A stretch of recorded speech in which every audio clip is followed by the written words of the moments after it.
قبول کرتا ہے اور اللہ تعالیٰ کو نیک لوگوں کو اس دنیا کے اندر بھی بہترین زندگی دیتا ہے اور کل قیامت کے دن اللہ تعالیٰ کے یہاں ان کے لیے بہترین بدلہ ہے۔ اور آگے بڑھیے، قرآن مجید کے 22واں پارہ اٹھائیے، اللہ تعالیٰ 22ویں پارے کے اندر 10 بہترین صفات کو بیان کیا ہے اور ہر صفت کے اندر اللہ تعالیٰ نے مرد کی صفت کے ساتھ ساتھ عورتوں کا بھی ذکر کیا ہے۔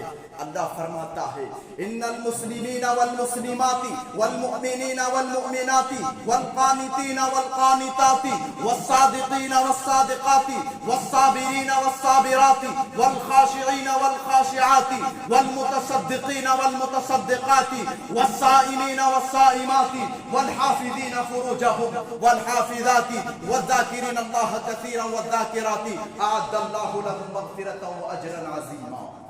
اللہ تعالیٰ فرماتا ہے کہ 10 چیزیں اگر کسی کے اندر پیدا ہو جائے تو اللہ تعالیٰ اس سے جنت کا وعدہ کرتا ہے، مغفرت کا وعدہ کرتا ہے، جہنم سے آزادی کا وعدہ کرتا ہے۔ اللہ فرماتا ہے ان المسلمین والمسلمات والمؤمنین والمؤمنات، اسلام لانے والے مرد اور اسلام لانے والی عورتیں، ایمان لانے والے مرد اور ایمان لانے والی عورتیں، اللہ کے فرما بردار کرنے والے مرد اور اللہ کی فرما بردار کرنے والی عورتیں، سچ بولنے والے مرد اور سچ بولنے والی عورتیں، صبر کرنے والے مرد اور صبر کرنے والی عورتیں، اللہ سے ڈرنے والے مرد اور اللہ سے ڈرنے والی عورتیں، صدقہ و خیرات کرنے والے مرد اور صدقہ و خیرات کرنے والی عورتیں، روزے رکھنے والے مرد اور روزے رکھنے والی عورتیں، اپنے شرمگاہوں کی حفاظت کرنے والے مرد اور اپنی عزت و آبرو کی حفاظت کرنے والی عورتیں، اور اللہ کو زیادہ سے زیادہ یاد کرنے والے مرد اور اللہ کو زیادہ سے زیادہ یاد کرنے والی عورتوں کے لیے اللہ تعالیٰ جنت کا وعدہ کرتا ہے، مغفرت کا وعدہ کرتا ہے، جہنم سے آزادی کا وعدہ کرتا ہے۔ ہاں، اسلام میں ایک چیز ضرور ہے کہ عورت کو پردے میں رکھا جائے۔ ہم قیمتی چیزوں کو چھپا کر کے رکھتے ہیں۔ 5000 کا موبائل ہوتا ہے، ہم اسے کہیں بھی رکھ دیتے ہیں، کہیں بھی پھینک دیتے ہیں۔ 10,000 کا موبائل ہوتا ہے، 15,000 کا موبائل ہوتا ہے، 20,000 کا موبائل ہوتا ہے، ہم دکاندار کے پاس جاتے ہیں کہ بھائی صاحب اس پہ کور چڑھا دیجئے، کہیں گر نہ جائے، کہیں ٹوٹ نہ جائے، کہیں خراب نہ ہو جائے۔ 5-10 کا نوٹ ہوتا ہے، ہم اسے کہیں بھی پھینک دیتے ہیں۔ 500-2000 کا نوٹ ہوتا ہے، ہم اسے بڑی حفاظت سے رکھتے ہیں، کہیں ٹرین میں سفر کرتے وقت کوئی چوری نہ کر لے، بسوں میں سفر کرتے وقت کوئی پاکٹ نہ مار لے۔ ہم قیمتی چیزوں کو چھپا کر کے رکھتے ہیں۔ میرے پیارے ساتھیوں، عورتیں بھی جو ہے قیمتی چیز ہے، اسے بھی ان کی جو اصل خوبصورتی ہے، ان کی عزت و آبرو ہے، عورت بھی چھپا کر کے رکھنے والی چیز ہے۔ قرآن مجید اٹھائیے، سورہ احزاب کے اندر اللہ کہتا ہے یا ایھا النبی قل لازواجک وبناتک ونساء المؤمنین یدنین علیہن من جلابیبہن، اے نبی آپ اپنی بیویوں سے اور تمام کی تمام مومنہ عورتوں سے کہہ دیجئے کہ پہلی بات تو وہ اپنے گھروں سے بلا ضرورت نہ نکلے، اور اگر وہ اپنے گھروں سے ضرورت کے طور پر نکلے بھی تو اپنے اوپر چادر اوڑھ کر کے نکلا کرے، اپنے اوپر جلباب ڈال کر کے نکلا کرے، برقع پہن کر کے نکلا کرے۔ اس سے کیا فائدہ ہوگا؟ ذالک ادنی ان یعرفن فلا یؤذین، کسی کی ہمت نہیں ہوگی، کسی کی جرأت نہیں ہوگی کہ وہ تمہاری ماں بہن بیٹی کی طرف کوئی نظر بھی اٹھا کر کے دیکھے۔ ارے مولوی صاحب آپ کہاں کی بات کر رہے ہیں؟ اصل تو دل کا پردہ ہونا چاہیے، دل صاف ہونا چاہیے۔ او لوگوں، مجھے ایک سوال کا جواب دے دیجئے، کیا ہمارے دل زیادہ صاف ستھرا ہے یا ہمارے نبی کے صحابہ کے دل زیادہ صاف ستھرا تھا؟ کیا ہمارے دل، ہماری مائیں بہنیں، ان کی دل زیادہ صاف ستھرا ہے یا ہمارے نبی کی بیویوں پہ دل زیادہ صاف ستھرا تھا؟ لیکن اس کے باوجود اللہ تعالیٰ قرآن مجید کے سورہ احزاب ہی کے اندر کہتا ہے وَإِذَا سَأَلْتُمُوهُنَّ مَتَاعًا فَاسْأَلُوهُنَّ مِنْ وَرَاءِ حِجَاب، اے نبی کے صحابہ، جب تم نبی کے بیویوں سے کوئی چیز لو تو پردے کے پیچھے سے لیا کرو، پردے کی آڑ سے لیا کرو، اس سے تمہارے بھی دل کی صفائی ہوگی اور ان کے بھی دل کی صفائی ہوگی۔ میرے پیارے ساتھیوں، اب بتلا دیجئے کہ ہمارے دل زیادہ صاف ستھرا ہے یا ہمارے نبی کے صحابہ کے دل زیادہ صاف ستھرا تھا؟ کیا ہمارے گھر کی عورتوں کی دل زیادہ صاف ستھرا ہے یا ہمارے نبی کی بیویوں کی دل زیادہ صاف ستھرا تھا؟ لیکن اس کے باوجود پردے کے پیچھے سے، پردے کے آڑ سے لینے کا حکم دیا ہے۔ لیکن افسوس کے ساتھ کہنا پڑتا ہے میرے پیارے ساتھیوں، آج ہمارے سماج کے اندر کتنی ایسی مائیں بہنیں ہوتی ہے جو کالج بھی جاتی ہے تو بے پردہ ہو کر کے جاتی ہے، جو ٹیوشن بھی جاتی ہے تو بے پردہ ہو کر کے جاتی ہے۔ اور یہی وجہ ہے کہ میں نے ابھی کچھ مہینے پہلے میں نے ویڈیو کے اندر دیکھا تھا، میں نے پڑھا تھا کہ اتر پردیش کے اعظم گڑھ کے ڈسٹرکٹ کے اندر ایک مسلم نوجوان لڑکی ایک مسلم نوجوان لڑکی کسی غیر محرم، کسی غیر مسلم لڑکے سے جا کر کے شادی رچاتی ہے۔ اور اس سے بھی زیادہ حیرت کی بات تو یہ ہے، اس سے بھی زیادہ افسوس کی بات تو یہ ہے میرے پیارے ساتھیوں کہ جو لڑکی کے گھر والے ہیں وہ خود جا کر کے شادی کرواتے ہیں، مندر میں جا کر کے ان کے گھر والے شادی کرا ڈالتے ہیں۔ افسوس کی بات ہے میرے پیارے ساتھیوں، یہی بے پردگی کی وجہ سے یہ آج ہمارے ملک ہندوستان کے صرف اتر پردیش کے اندر یہ معاملہ نہیں ہے، بلکہ جھارکھنڈ سے لے کر کے اتر پردیش تک، اور اتر پردیش سے لے کر کے دہلی تک، اور دہلی سے لے کر کے بمبئی تک، اور بمبئی سے لے کر کے حیدرآباد تک، اور حیدرآباد سے لے کر کے کولکاتہ تک، پورے ملک ہندوستان کے اندر یہی حالت ہے میرے پیارے ساتھیوں۔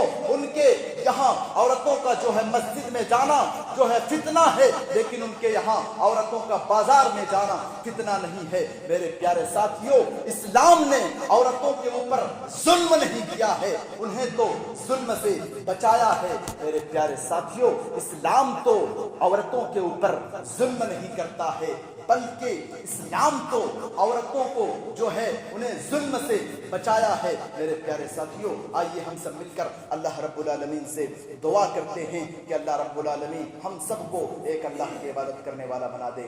اے اللہ رب العالمین ہم میں سے جو شخص بھی بیمار ہے اے اللہ تو ان کی بیماری کو دور کر دے۔ اے اللہ رب العالمین ہم میں سے جو شخص بھی قرض دار ہے اے اللہ تو ان کی قرض کو ادائیگی کرا دے۔ اے اللہ رب العالمین ہم میں سے جہاں جہاں بھی مسلمان پریشان حال ہے اے اللہ تو ان کی پریشانی کو دور کر دے۔ اے اللہ رب العالمین ہم میں سے جو شخص بھی روزی روٹی کے لیے پریشان حال ہے اے اللہ تو ان کی روزی روٹی میں مزید ترقی عطا فرما دے۔ اے اللہ رب العالمین ہماری ماؤں بہنوں کی عزت و آبرو کی حفاظت فرما۔ اے اللہ رب العالمین ہم میں سے جو شخص بھی اس روئے زمین سے جا چکا ہے اے اللہ تو انہیں کروٹ کروٹ جنت الفردوس نصیب فرما۔ اے اللہ رب العالمین ہمیں جب تک اس دنیا کے اندر زندہ رکھ، دین اسلام پہ زندہ رکھ، اور جب ہمارا خاتمہ ہو تو دین اسلام پہ ہو، توحید پہ ہو۔ آمین۔ وآخر دعوانا الحمدللہ رب العالمین۔